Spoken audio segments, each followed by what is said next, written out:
CBN Campo Grande. Oferecimento Unimed Campo Grande. Cuidar de você. Esse é o plano. Unigran Capital. Parceira em todos os momentos. Venha para melhor. Unigran, Saraiva de Resende. Conheça em Campo Grande a construtora acima das expectativas. E nota 10. O colégio que eu quero.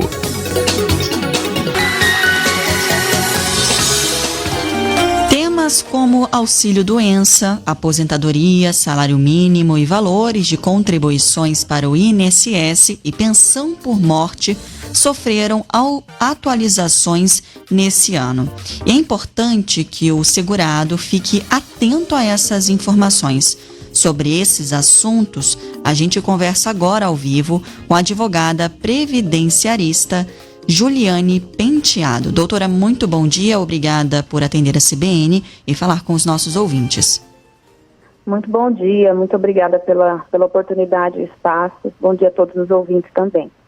Doutora, eu gostaria que a senhora explicasse para a gente quais são as alterações em relação ao auxílio-doença. Auxílio-doença não houve grandes alterações. Na verdade, o que aconteceu é que o INSS agora vai iniciar as perícias presenciais, né? Então, a gente passa agora a uma modificação na forma de avaliação da incapacidade do segurado, o que, na verdade, é uma retomada do que já era antes. O que aconteceu no ano passado foi que, por conta do fechamento das agências e da dificuldade em se fazer as perícias presenciais, houve uma alternativa para que os segurados postassem atestados e os auxílios-doenças estavam sendo pagos no limite de um salário mínimo para as pessoas que apresentassem os atestados médicos no portal do meu inss.gov.br. Agora o INSS abre novamente a possibilidade da solicitação dos pedidos de auxílio-doença, que agora se chama auxílio por incapacidade temporária, né? Então, pessoas que têm uma incapacidade temporária acima de 15 dias poderão solicitar as perícias presenciais e aí sim levarem os documentos médicos, laudos, exames, receituários, prontuários, para que o perito faça essa avaliação. Feito isso, aí o INSS vai informar se houve o deferimento ou o indeferimento da concessão desse benefício. Lembrando que para auxílio-doença é importante que o segurado tenha em mente que ele precisa ter a contribuição, ele precisa ter no mínimo 12 contribuições em dia para a maioria das doenças.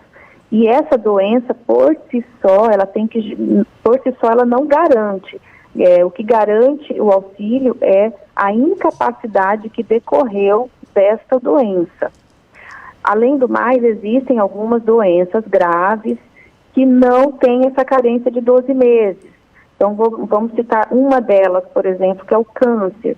Quem tem uma incapacidade resultante do câncer, por exemplo, ela não precisa ter 12 meses. Se comprovar uma contribuição em dia, ela já tem o direito ao auxílio por incapacidade temporária. Então, em linhas gerais, esse é um resumo do que pode ser feito para a busca de um benefício de auxílio-doença, conhecido já pela maioria da população. Em relação à aposentadoria, tiveram grandes alterações ou não tiveram muitas? A aposentadoria, ela já sofreu bastante alteração com a reforma da Previdência, vinda da emenda 103, de 13 de novembro de 2019. Então, o que houve, na verdade, foi um aumento na pontuação para algumas regras de transição. Para quem está nos ouvindo e que não entendeu isso ainda, eu vou fazer uma breve explicação. Em 2019, houve uma grande mudança de regras de aposentadoria. Nós não temos mais aquelas regras anteriores que existiam, mas existiam as pessoas que estavam na iminência, estavam perto de chegarem àquelas regras anteriores.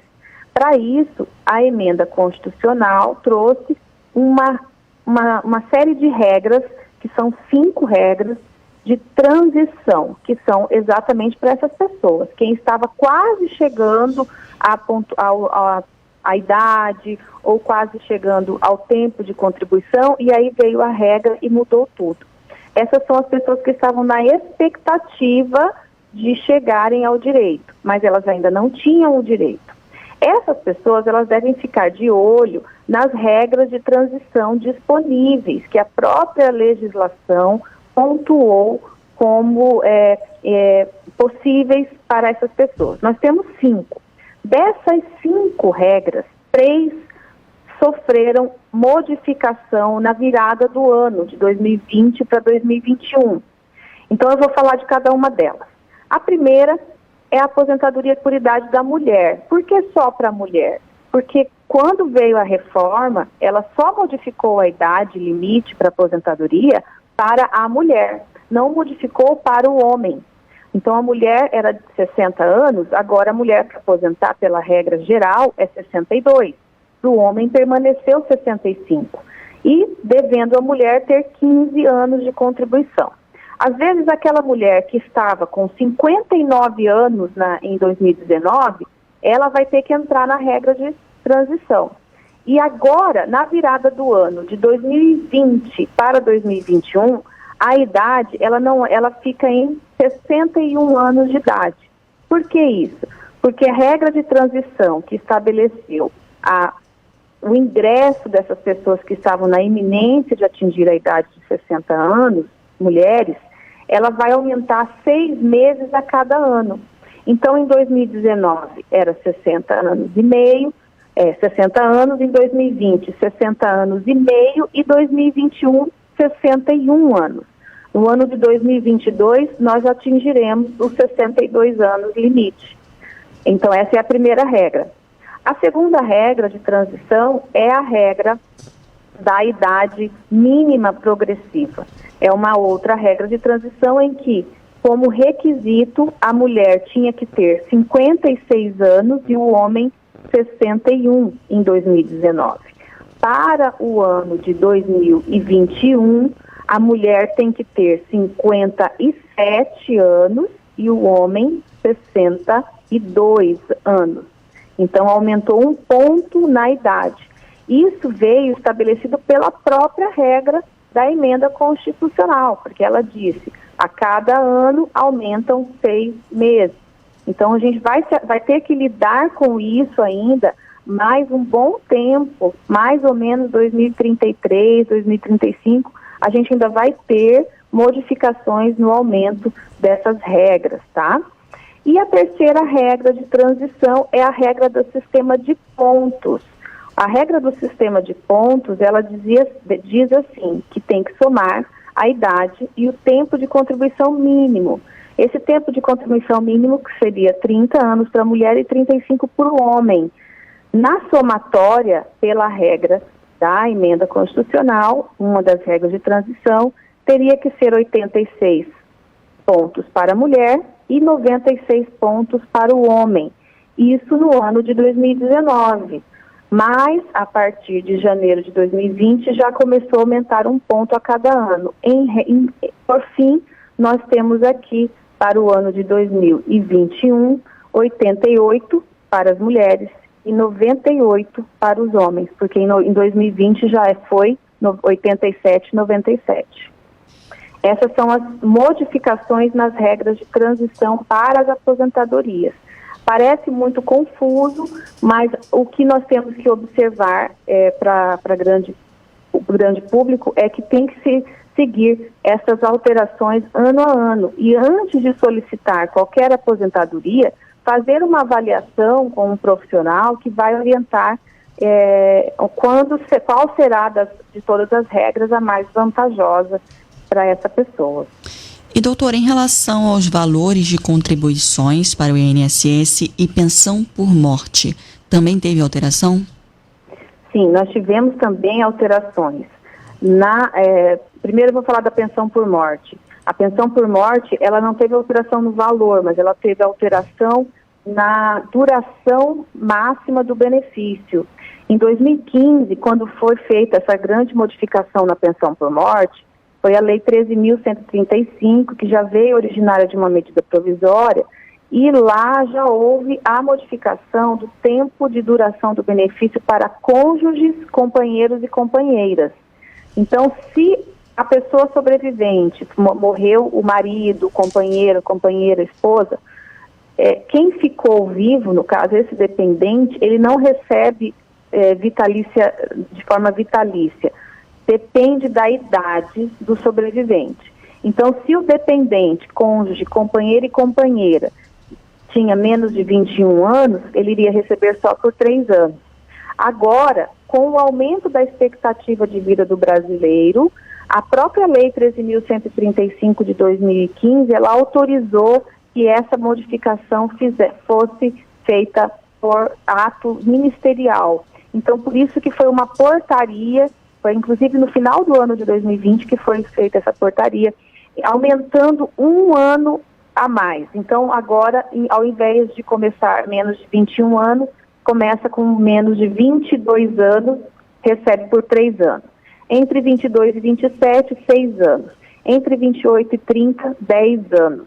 Entre 31 e 41, 15 anos. Entre 42 e 44, 20 anos. E acima de 45 anos é que se torna vitalícia. Essa é com relação à pensão. Com relação às alíquotas, houve também uma modificação, como acontece todo ano. Todo ano há um aumento, um reajuste do salário mínimo. Esse ano o salário mínimo foi para R$ 1.100, então teve um reajuste em torno de 5,26% da diferença do salário mínimo do ano passado para esse ano. E para quem recebe mais de um salário, né, o reajuste foi para dentro de uma tabela progressiva. Nós temos uma tabela progressiva que ela tem alíquotas de 7,5%, 9%, 12%, até 14% para o regime geral de previdência, que é o pessoal da iniciativa privada. Então, a gente tem uma progressividade. Começa com R$ 1.100 e o teto da Previdência foi até R$ 6.433,57, tendo um reajuste aí em torno de 5,45% que ficou o reajuste para as aposentadorias.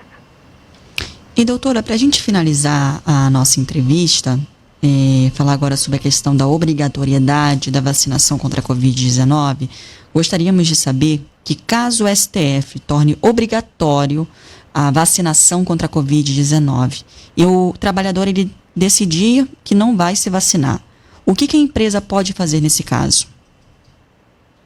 Bom, na verdade, o STF ele não determinou a obrigatoriedade, mas ele estabeleceu algumas sanções, né? Algumas sanções que podem acontecer em caso de não vacinação. Então, nesses casos, dependendo do ramo da empresa, pode haver até alguma advertência para essas pessoas e até uma possível demissão sem justa causa. Mas isso pode acontecer sim, porque é uma determinação do empregador. Se ele estabelecer um critério de vacinação, e principalmente tratando de uma doença pandêmica, né, de alto contágio, isso pode inviabilizar a manutenção desse trabalhador dentro da empresa. Doutora Juliane, a gente gostaria de agradecer a sua disponibilidade, esclarecendo essas informações muito importantes aqui na CBN Campo Grande e te desejar um ótimo dia. Muito obrigada, eu que agradeço a oportunidade mais uma vez. CBN Campo Grande. Oferecimento Unimed Campo Grande. Cuidar de você. Esse é o plano. Unigran Capital. Parceira em todos os momentos. Venha para melhor. Unigran, Saraiva de Resende. Conheça em Campo Grande a construtora acima das expectativas. E nota 10. O colégio que eu quero.